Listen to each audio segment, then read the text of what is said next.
한 주 동안 말씀을 묵상하는 그리고 인도받는 그 가운데 있어서 사도 바울은 솔직한 사람이었다라는 생각이 강하게 듭니다.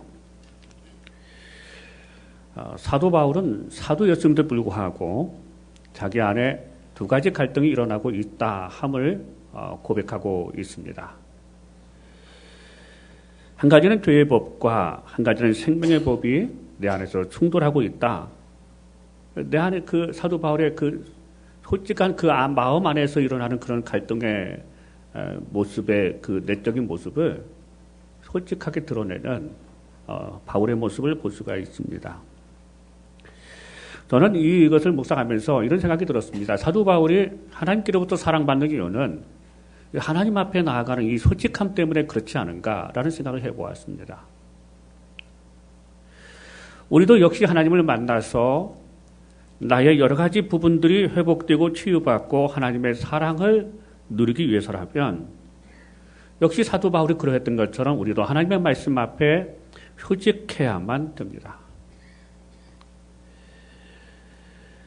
말씀 앞에 솔직했을 때 말씀 속에 있는 하나님의 생명과 만나게 됩니다. 그래서 그 만남이 곧 우리를 회복하게 하시고 우리를 위로하게 하시고 우리를 모든 죄의 삶에서 승리하도록 이끌어 가시기 때문입니다. 그런데 많은 사람들이 예배를 많이 드립니다. 예배 드리는 거 참 중요합니다. 그리고 예수 믿는 연수가 참 많이 넘습니다. 그런데 불구하고 살아계신 하나님과 교제하는 그런 삶을 사는 사람들이 그렇게 많지 않다는 것을 우리는 주목하여 보아야 됩니다. 하나님의 사랑을 받고 하나님의 사랑을 받는 인생으로 살아가야 되는데 왜 하나님과 교제하는 삶, 오랜 동안 예배를 했음에도 불구하고 오랜 동안 예수를 믿었는데도 연수가 많은데도 불구하고 왜 그런 하나님의 교제와 그 사랑을 누리지 못하는가? 공통점이 하나 있는데 그것은 하나님 앞에서 솔직하지 않기 때문에 그런 거예요. 예배는 바로 하나님 앞에 솔직함을 드러내는 거예요. 그리고 솔직함 속에 들어오시는 하나님의 말씀을 믿음으로 순종하여 받아들이는 것이 예배입니다. 내가 가면을 쓰고 한 채처로 내가 예수님 앞에 나간다면 많은 예배를 드린다 할지라도 예수를 믿는 연수가 많다 할지라도 그 안에 거하시는 예수님을 만나기가 쉽지 않을 겁니다. 솔직해야 되는 것이죠. 필립 잔시라는 사람 있죠. 여러분 잘 아시고 여러분 많은 책을 통해서 은혜를 주는데요. 이 필립 잔시라는 사람이 예배에 대해서 이렇게 정의를 내립니다. 같이 한번 읽어봅시다. 자막에 뜨는 대로 같이 한번 볼까요? 같이 한번 시작. 예배 시간에 하나님 앞에서 가면을 벗고 허물을 다 내려놓고 솔직한 마음으로 서야만 예수님과 같은 반열에 세워지고 주님의 사랑을 누릴 수 있습니다. 그러니까 예수님과 같은 반열에 세워지고 그 하나님의 사랑을 누릴 수 있는 것이 바로 예배인데 그 예배를 하려면 하나님 앞에 솔직해야 된다는 거예요. 말씀 앞에 솔직히 자기의 것을 드러낼 수 있어야 된다는 겁니다. 사도 바울이 이러한 솔직한 삶을 살 수 있었던 이유, 그래서 하나님의 사랑을 엄청 충만하게 받았던 그 이유, 연약함 중에도 허물이 있음에도 불구하고 하나님은 그것을 사용하셔서 복음의 하나님의 나라의 능력을 드러낼 수 있었던 그 이유,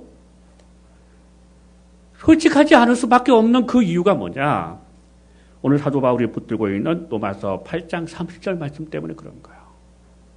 로마서 8장 30절 말씀에 보면 사도 바울은 이 말씀을 끊임없이 놓지 않습니다. 같이 한번 읽어보자. 시작. 또 미리 정하신 그들을 또한 부르시고 부르신 그들을 또한 의롭다 하시고 의롭다 하신 그를 또한 영화롭게 하셨느니라. 할렐루야. 사도 바울은 하나님께서 나를 사도로 불러주신 것은 하나님이 이미 아시고 정하시고 그러면 부르시고 의롭게 하시고 그 다음에 사도라는 이 직분을 통하여 영화롭게 하셨다. 그리고 영화롭게 하시는 과정 속에 있다라고 그는 이 말씀을 붙든 거야. 그러니까 이렇게 5가지의 동사적인 의미를 가지고 하나님이 사도 바울을 이끌어 가시고 사랑하시는데 그 하나님 앞에 어찌 사도 바울이 솔직하지 않을 수가 있겠냐고요.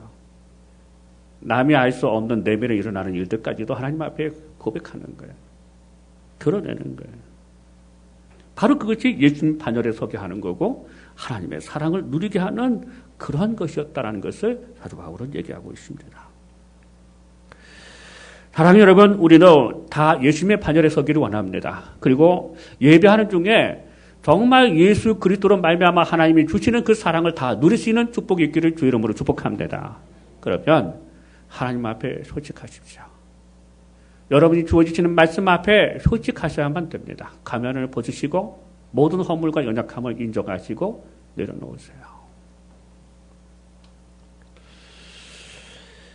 박빌드라는 신학 박사가 있는데 이분 아주 유명한 분이시거든요. 그 신학을 연구해서 논문도 많이 내시고 그런 분이신데 이분이 복음에 대해서 이 같은 본문을 가지고 이 복음에 대해서 어떻게 정의를 내리는가 이렇게 정의를 내립니다. 같이 한번 복음은 그것부터 한번 읽어보세요. 시작. 복음은 미리 아시고 정하시고 부르시고 다시 한번 복음은 다시 하시면 시작. 복음은 미리 아시고 정하시고 부르시고 의롭다 하시고 영화롭게 하셨다. 이 5가지는 끊을 수 없는 황금 사슬이며 하나님의 사랑이다. 그러니까 이 5가지는 끊을 수 없는 하나님의 복음의 황금 사슬이에요. 그리고 이것을 통해서 하나님은 우리를 사랑하시는 것을 표현하시고 계시죠. 그 다음 거 볼까요? 그 다음. 시작. 구원은 하나님의 주권을 가지고 이루어진 일이다. 하나님은 끊을 수 없는 이 5가지의 고리로 우리를 인도해 가신다. 이것이 우리를 향한 하나님의 사랑이다. 사도 바울도 그랬지만 오늘 이 말씀을 듣는 우리에게도 우리가 어떤 상황에 있던 어떤 관계에 있던 어떤 심정 가운데 있던 우리가 놓지 말아야 할 한 가지 말씀이 있는데 로마서 8장 30절. 하나님은 나를 이미 아시고 정하시고 부르시고 의롭게 하시고 영화롭게 하셨다. 그리고 이미 선포해 놓으시고 그 영화롭게 하시는 삶을 살아가도록 우리를 지금 은혜와 하나님의 사랑으로 이끌고 계시는 거예요.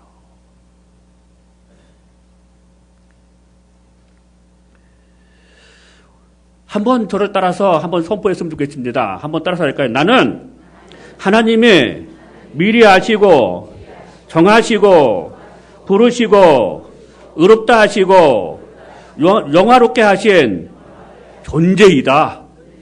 믿습니까? 이것을 믿어지는 사람, 이것을 붙들고 있는 사람만이 사단의 어떤 공갈과 어떤 속박에도 두렵지 않은 거예요. 근심하지 않습니다. 내가 처해진 어떤 상황에 주어졌다 할지라도 이 로마서 8장 30절 말씀을 붙들고 의지하고 믿어지는 사람은 이 고난과 핍박도 하나님이 나로 하여금 영화롭게 하시는 과정 속에 있음을 고백하게 돼요. 그래서 나를 사랑하시는 하나님의 이 5가지 황금 사실에 의해서 나를 인도하신 하나님의 사랑을 붙드는 갈망이 일어납니다. 이런 자에게는 항상 우리가 말할 수 있습니다. 누가 우리를 대적하리요? 오늘 본문의 말씀처럼 누가 우리를 위협하리요? 하나님이 나를 위하시고 하나님이 나를 위하여 역사하시는데 누가 나를 대적하고 누가 나를 위협할 수 있는가? 오늘 로마서 8장 31절 말씀을 보면 그런 말씀을 표현하고 있지 않습니까? 같이 한번 읽어봅시다. 시작. 그런즉 이 일에 대하여 우리가 무슨 말을 하리요? 만일 하나님이 우리를 위하시면 누가 우리를 대적하리요? 누가 우리를 대적합니까? 하나님이 나를 위하시는데. 그런데 하나님이 나를 위하시는 그것이 뭐냐? 그런즉 이 일에 대하여 그거예요. 그거. 이 일에 대하여 그 이 일이 뭔가 하지? 로마서 8장 30절을 말씀하고 있는 거예요. 하나님이 나를 임의하시고 정하시고 부르시고 의롭게 하시고 영화롭게 하셨다. 이것을 믿는 사람은 누구도 나를 대적하지 못한다는 거예요. 이것을 붙들고 있는 사람은 사단의 어떤 마귀도 그리고 어떤 황정도 그 하나님의 끊어지지 않는 이 황금 이 사슬 하나님의 이 사랑에서 끊을 수 있는 자가 아무도 없다라고 우리에게 말씀하고 있어요. 우리 가운데 어떤 갈등 속에 있습니까? 삶에 어떤 고통을 겪고 있습니까? 그러나 여러분 두려워하지 마십시오. 하나님은 이 황금 사슬 5가지로 저와 여러분을 인도하고 계세요. 그리고 지금도 우리와 함께하고 계세요. 아무도 우리를 괴롭힐 자가 없고 위협할 자가 없습니다. 심지어 오늘 본문의 말씀 로마서 8장 32절 말씀에 보면 하나님이 자기 아들을 아끼지 아니하시고 우리 모두에게 내어주신 바 되었다라고 말씀하고 있어요. 오늘 이 자리에 있는 저와 여러분을 위해서 하나님이 한 분밖에 안 계신 독생자 예수 그리스도를 내어드려서 십자가를 통해서 우리의 모든 걸 속량하시고 하나님의 충만한 은혜를 누려갈 수 있도록 하나님의 자녀를 삼아 주셨습니다. 믿으십니까? 하나님의 자녀 삼아 주시는 거예요. 이것은 하나님의 절대적 사랑을 얘기하고 있는 거예요, 여러분. 사람의 사랑은 상대적 사랑입니다. 사람들이 사랑하는 모든 종류는 상대적 사랑이에요. 사람에 따라 사랑의 가치와 밀도가 달라질 수가 있어요. 그러나 하나님의 십자가를 통해서 우리를 향하신 십자가의 사랑은 절대적 사랑이에요. 그 사람이 어떤 사람이냐가 중요한 게 아니라 그 사람이 예수를 믿어 하나님의 사랑을 받으면 그 사랑은 십자가 사랑 그 자체예요. 그 절대적 사랑을 우리가 받고 있습니다. 여러분 이런 거 한번 생각해 본 적 있습니까? 여러분 신앙생활 하면서 힘든 상황이 발생할 수 있습니다. 그 힘든 상황을 어떻게 이길 수 있을까요? 우리가 시장에서 삶을 살다 보면 여러 가지 일들로 비교가 일어나고 열등감도 일어나고 힘든 일이 있어요. 여러분 그 열등감을 어떻게 해야 이겨낼 수 있을까요? 여러분 세상 사는 게 만만치 않지 않습니까? 그런 세상의 강한 힘 앞에서 그리스도의 은혜를 드러내며 살려고 한다면 어떻게 살아야 될까요? 무엇으로 그걸 이겨낼 수 있을까요, 여러분?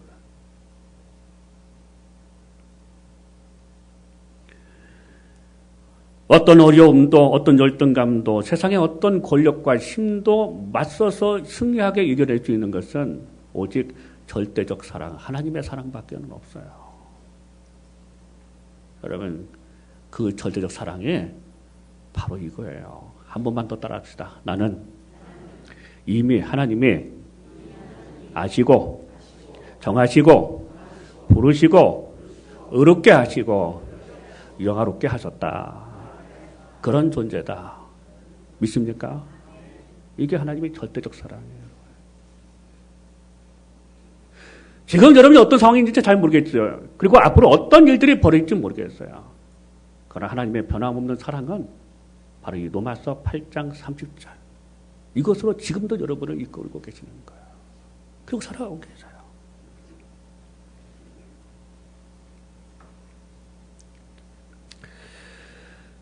이 예화는 많이 이렇게 들어진 그런 예화이기도 합니다. 여러분들 잘 아시는 예화이기도 해요. 그래서 오늘 본문과 잘 이렇게 링크가 돼서 좀 소개를 하려고 합니다. 오래전에 어느 양반집에 4대 독자의 아들이 있었습니다. 4대 독자의 얼마나 그 귀한 손이겠어요. 그런데 아버지가 집을 비운 어느 날 이 아들이 그 집안에서 가장 소중하게 여기는 보물 100장 항아리가 있었습니다. 그게 여러 개 있었는데 그 항아리를 깨트려 버렸어요. 놀다가. 근데 이 항아리를 깨트리는 이 장면을 누가 봤는 거 아니야? 하인이 본 거예요. 하인이. 겁을 먹은 이 아들이 하인을 부르다가 너 아빠한테 이러지 마. 아버지한테 이러면 너 나한테 혼날 줄 알아? 하고 사정 부탁하면서 이제 그 하인을 입단속을 시켰어요. 근데 여러분 하인이 이 아들의 약점을 이제 잡았으니 그 하인이 그 약점을 이용하는 거예요. 주인이 어디 밖에 나가고 없으면 안 보이면 그 아들을 데려다가 자기가 할 일을 갖다가 물을 질어 달라, 장작을 캐라, 이런 일을 시키는 거예요. 그거 안 하려 그러면 네 아버지한테 잃어버린다. 얼굴을 인상을 쓰면 잃어버린다. 그렇게 하니까 할 수 없이 이제 그거에 따라서 이제 이 사람이 장작도 캐고 물도 지르고 그런 일을 하는 거예요. 이런 일을 하다가 보니까 이 4대 독자 귀한 아들이 자기 하인의 종로를 타고 있는 그런 웃음꼴이 되고 말았어요. 하다 이 4대 독자 아들이 한계에 이르렀어요. 더 이상 이렇게는 못 산다. 그래가지고 용기를 내가지고 자기 아버지한테 찾아갔어요. 아버지, 사실은요, 아버지가 귀하게 여기는 항아리 중에 하나를 제가 깨트렸습니다. 그리고 자복을 하는 거예요. 그러니까 그 아버지가 하시는 말씀에 나는 그 사실을 이미 알고 있었다. 그러면서 용서를 해 주시더라는 거예요. 이 사실을 모르는 이 사위는 계속 내가 이 주인의 아들을 허점을 잡고 있으니까 그러면서 오늘 또 막 장작을 캐라 그러고 항아를 지르라 하니까 나 이제 더 이상 안 해! 내가 왜 그 일을 해? 너무 당당하게 반항을 하니까 너 그럼 아버지한테 일러버린다? 그러니까 이 아들이 하는 거예요. 일렀다면 일러 봐라. 이렇게 나오니까 그 하인이 꼼짝달싹 못하고 움츠리라는 거예요. 마치 그런 거예요. 우리가 예수 그리스도를 믿어 하나님의 자녀가 되었어요. 근데 사단이 자녀된 우리의 그 약점 하나를 잡고 우리를 휘어들리는 거예요. 그리고 자꾸 죄의 통로로 타도록 우리를 자꾸 뭐예요? 그 약점으로 우리를 흔들어대는 거예요.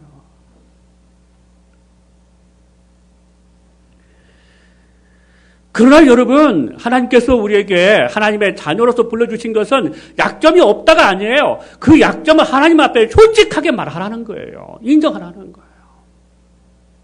하나님 아버지 앞에 나와서 하나님 내가 이런 약점이 있습니다. 이런 허물이 있습니다라고 회개하면서 솔직히 말하고 나면 예수께서 십자가의 보혈로 우리를 모든 걸 다 덮어주시고 다 용서해 주시잖아요.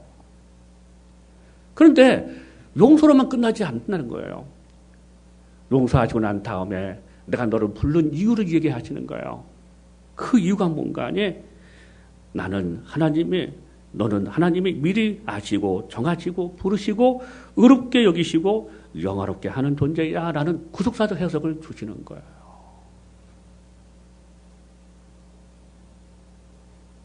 이런 해석을 받은 사람이 여러분 사단이 그걸 모르고 너 예전처럼 너 이거 해라 저걸 종로타라고 막 했을 때 만약 그런 사람들이 그런 해석을 받은 사람이 뭐라 하겠습니까? 나 안 해! 내가 왜 그 일 해? 당당할 수 있잖아요. 너 하나님께 내가 일러버린다? 일떠면 일러봐라. 왜 그렇습니까? 하나님의 자녀로서 용서받은 게 있어서 그래요. 용서받은 걸로 끝난 게 아니라 로마서 8장 30절 말씀으로 구속사 해석으로 나에게 주시니까 담대해지는 거예요. 담대해지는 거예요.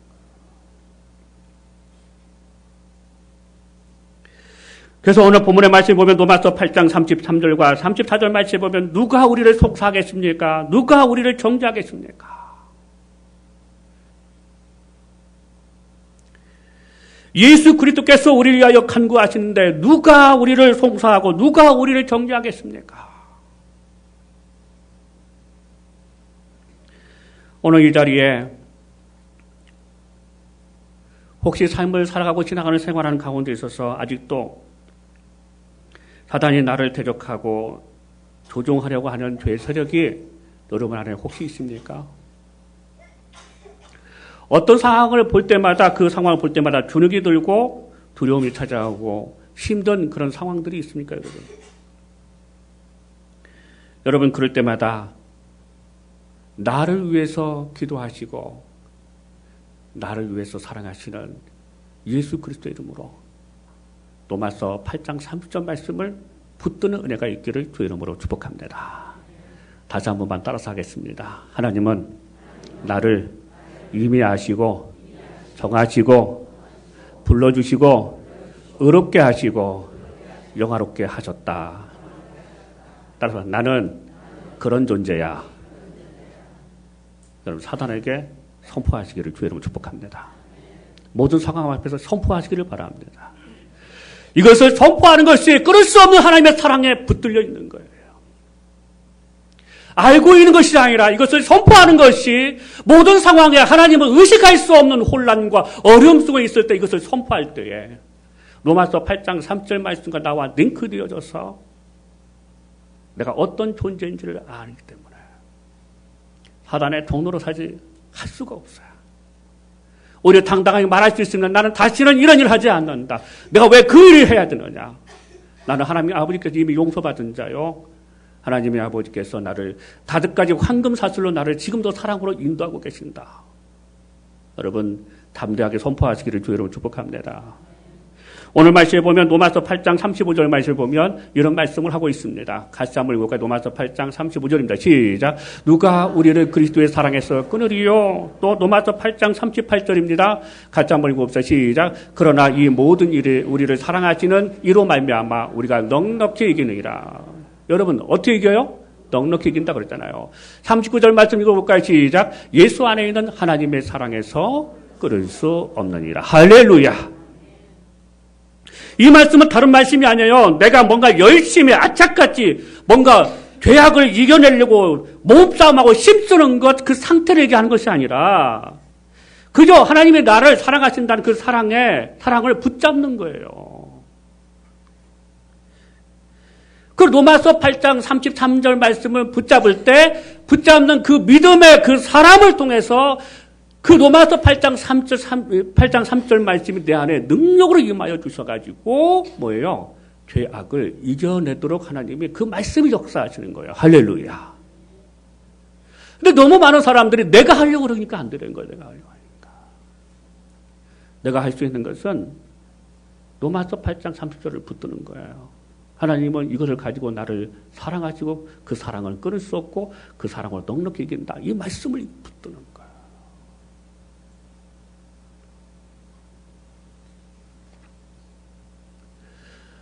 이영주 선교사님이 여러 책을 썼는데요.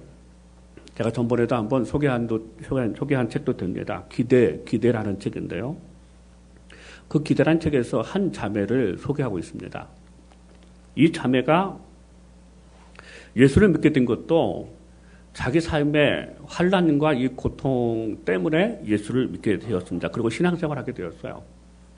근데 여러분도 잘 아시는 것처럼 예수 믿었다고 해서 그 환난이 없어지는 게 아니잖아요.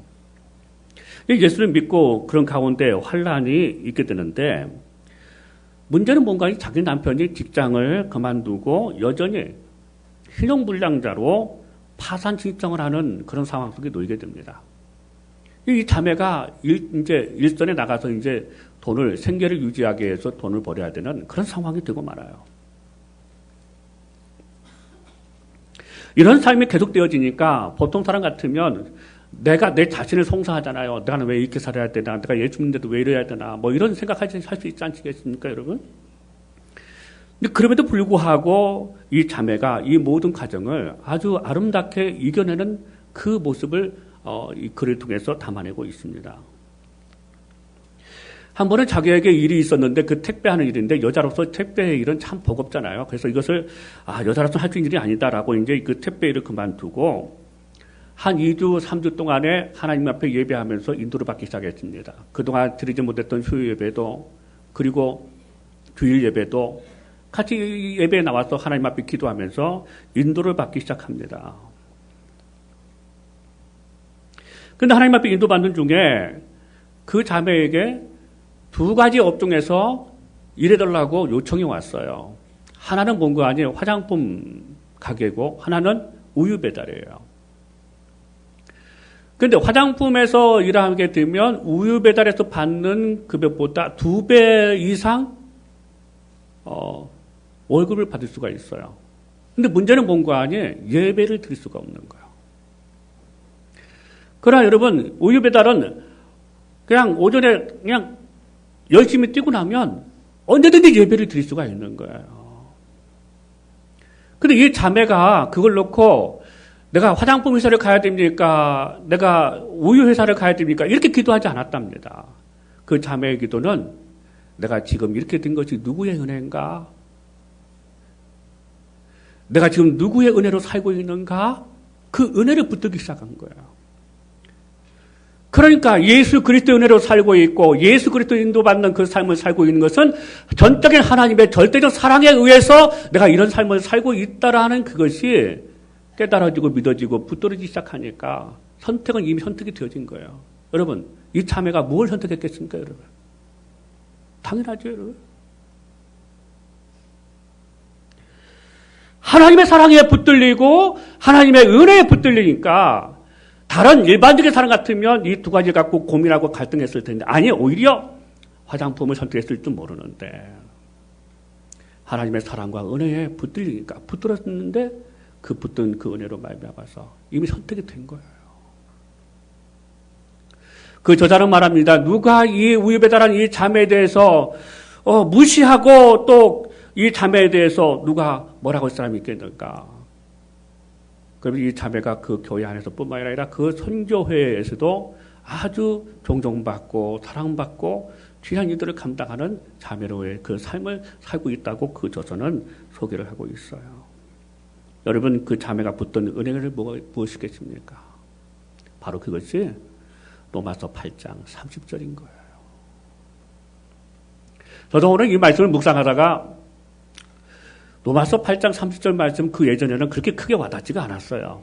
이번에 로마서를 다시 한번 재통독하면서 묵상하면서 이 로마서의 말씀이 아주 새롭게 저희 목회 현장뿐만 아니라 가정에도 제 개인적인 거에도 새롭게 적용되는 것을 많이 경험합니다. 근데 그것 중에 하나가 이 로마서 8장 30절 말씀인데요. 제 이 말씀 묵상하다가 한 번은 저번 주에 주일 사역을 마치고 이제 모든 걸 다 마치고 나서 몸도 피곤하기도 하고 아무 생각이 안 나요. 이제 주일 딱 마치고 나면 이제 아무 생각이 안 나고 그래서 좀 쉬어야 되겠다 생각하고 이제 그 소파에 좀 앉아가지고 다른 남성들이 늘 하듯이 리모컨을 잡고 TV를 틀었어요.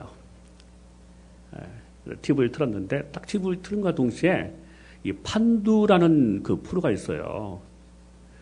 근데 이게 기성 가수하고 일반인이 듀엣이 되어서 노래를 불러서 경연을 하는 이제 그런 판두라는 것이 있었는데 그 프로그램에 내가 좋아하는 윤복희 가수가 나왔어요. 윤복희가. 그래서 배달로 어렵게 사는 어느 한 청년과 윤복희가 짝이 되어가지고 여러분이라는 노래를 부르는 그 광경을 보게 된 거예요. 그러면서 이 여러분이라는 이 노래가 만들어지게 된 배경에 대해서 윤복희가 이제 잠깐 설명을 하는데 자기가 열병으로 시달리고 있을 때 어느 누구도 뭐 위로가 안 될 때 그 상황 속에서 신음하고 있는데 하나님이 직접 찾아오셔가지고 자기에게 너 이거 받아 적어라. 그래갖고 받아 적은 게 여러분이라는 가사라는 거예요. 그래서 노래를 만들었어요. 여러분 그 노래로 윤복희가 대상 받지 않습니까, 여러분? 근데 그 윤복희라는 가수하고 그 어렵게 사는 그 남자 청년하고 듀엣을 부르는데 그 듀엣을 듣는 모든 사람들이 다 눈물을 흘렸어요. 근데 저 역시 나도 모르게 눈에도 눈물이 흐르고 있었어요. 저는 잠깐 생각했어요. 저 사람들이 눈물 흐르는 것을 보고 내가 눈물을 흘리고 있는가? 내가 왜 눈물을 흘리고 있는 거지? 하나님은 그 순간에 윤복희라는 그 여러분이라는 그 노래 가사를 통하여 하나님이 직접 나에게 말씀하시는 것처럼 들렸어요. 그래서 위로의 눈물이자 감사의 눈물이자 그런 눈물이 내가 마음속에 쏟아지기 시작하는 거예요. 근데 그 가사가 뭔지 아십니까, 여러분? 내가 만약 외로울 때면 내가 위로해 줄게. 내가 만약 서러울 때면 내가 눈물이 되요. 어두운 밤 험한 길 걸어갈 때 내가 너의 등불이 되리. 허전하고 쓸쓸할 때 내가 너의 벗이 되리라. 나는 너의 영원한 친구. 나는 너의 영원한 성제. 나는 너의 영원한 노래야. 나는 너의 기쁨이야. 그냥 윤복희라는 가수하고 한 청년이 불렀을 노래일 뿐인데 그 노래가 하나님의 음성으로 저를 위로하시고 격려하시는 그런 은혜로 내 마음속에 들리기 시작한 거예요.